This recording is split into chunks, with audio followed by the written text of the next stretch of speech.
All right, kids.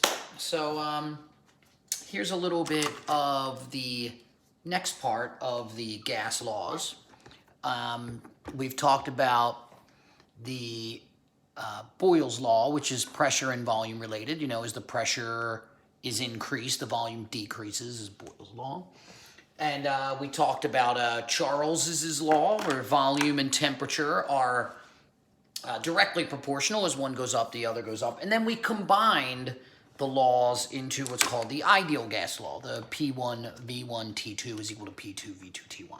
Okay, so I wanted to get into a little bit of this, what's called the ideal gas law now. Now, this is, again, it's very useful and it's very helpful, but it's not exact, and that's because of this word here, ideal, right?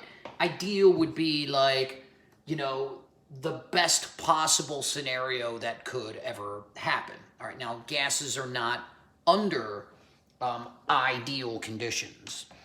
If you take AP Chem, you'll learn something about the van der Waals equation, which takes into account a lot of things that are important. All right.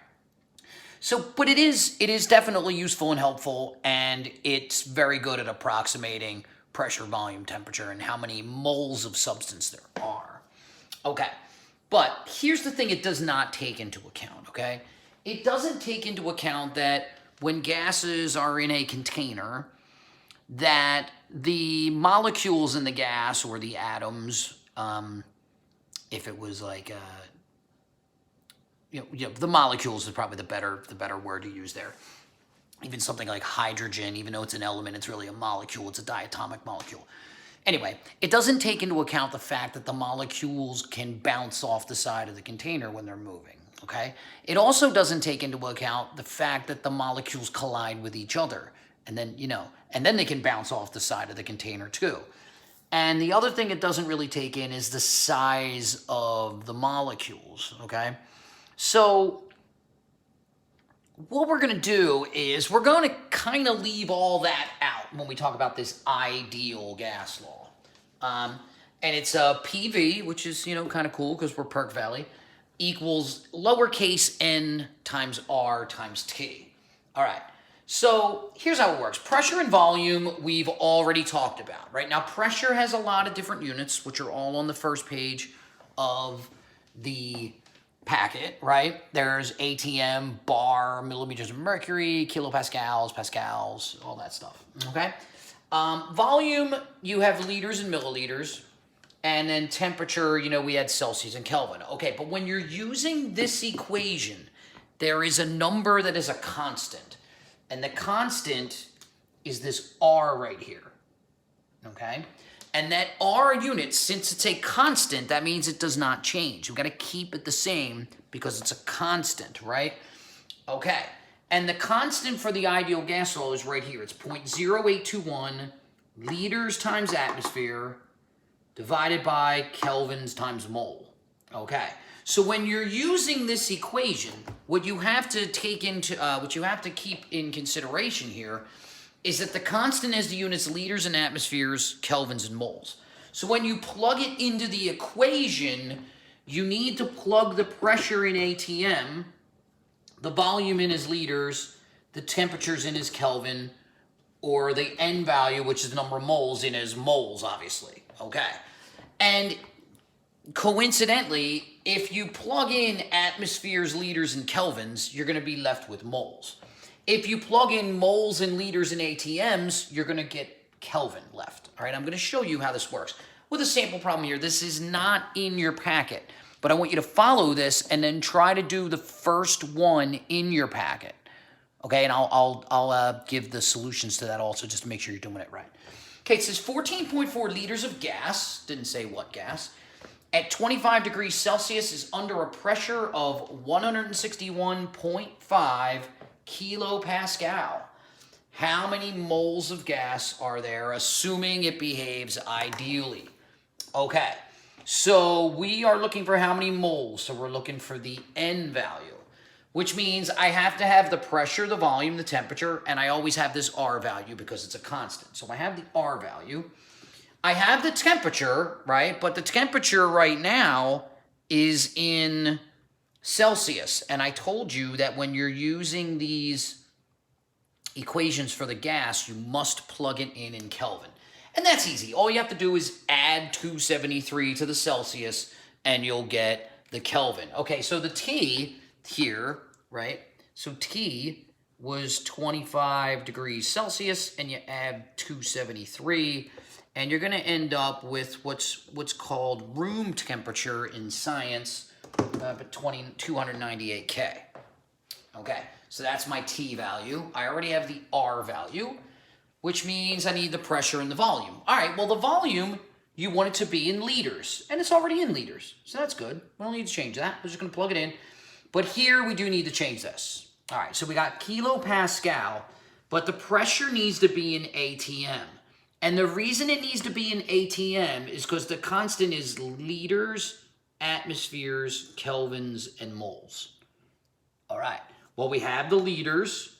We have the kelvins now. We're looking for the moles. We don't have the ATM. We have the kPa. Okay, so we have to change the P value, the kPa, into atmosphere. All right, so the pressure is 161.5 kilopascals. We could put that over 1. And then 1 ATM is 101.325 kilopascals. And I'm not asking you to memorize that. You have your notes, okay? So this is right on the other paper. Now look, kilopascals is what I have. The conversion factor is on the very first page of the notes. So we're going to do 161.5 divided by 101.325, and we get 1.593, so let's just call it 1.59 ATM. All right, so we got 1.59 ATM. And now that is my pressure. Okay, so the last thing is, now I just have to plug everything into the equation.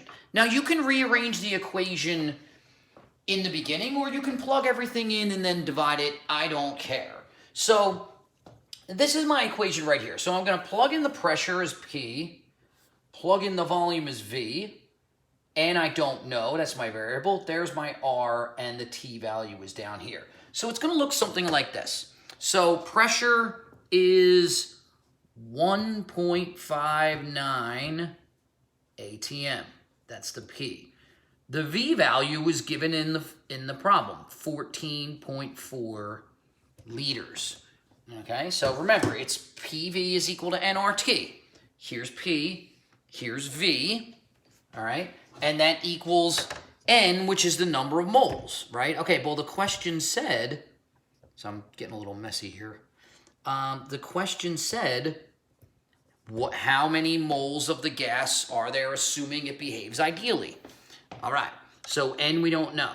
Then we have 0.0821 liters times atmospheres, kelvins times moles.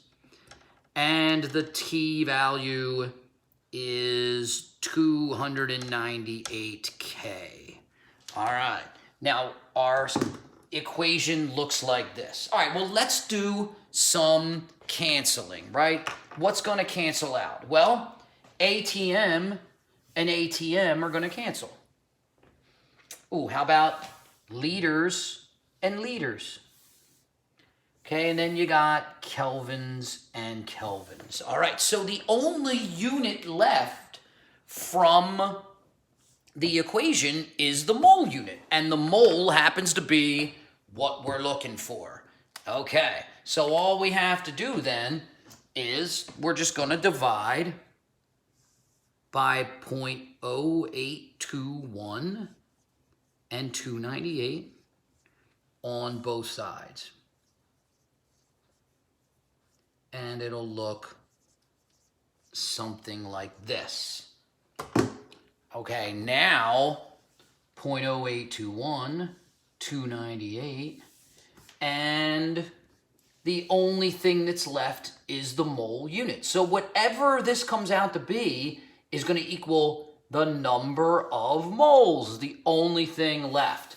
Okay, so let's do this math and plug everything in. We got 1.59 times 14.4. Now remember when we were doing conversion factors in the beginning of the year, I said if you multiply everything on top and divide everything on the bottom, you'll still get the same answer. Okay, so 1.59 times 14.4, and you hit equals.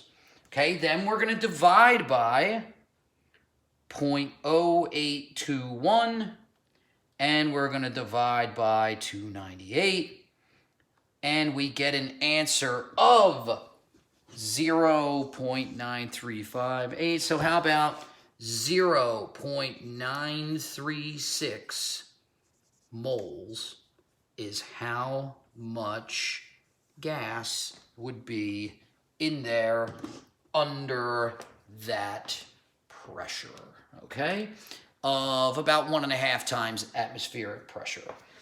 All right, and that's it. Now, by the way, if you did 1.59 times 14.4, 1.59 times 14.4, okay, and then you did 0.0821 times 298, and then you divided the top and the bottom, you would still end up with 0.936 moles as your answer, okay? So what I want you to do is just look in your packet. Hopefully that helped, and then go back and see if you can do the second problem. Now, I will post the answers eventually, but I want you to see if you can try, okay? All right, kids, good luck. You now know the ideal gas law, and we also know that gases do not behave in an ideal fashion. All right? Uncle Starach, I'm out.